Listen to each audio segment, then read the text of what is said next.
Magandang hapon. Welcome sa Lotto Result Today PH. Narito ang mga resulta para sa 5 PM draw, February 18, 2026.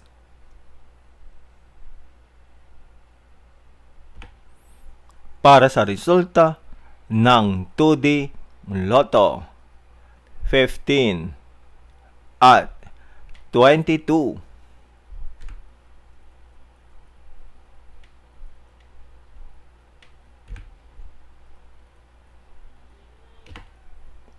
Para sa resulta ng 3D Lotto, 3, 9, at 2.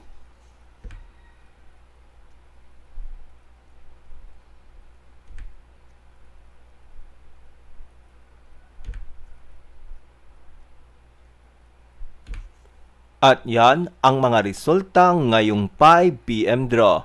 Para lagi kang updated sa mga Lotto Draw result, mag-like and subscribe. Maraming salamat sa panonood.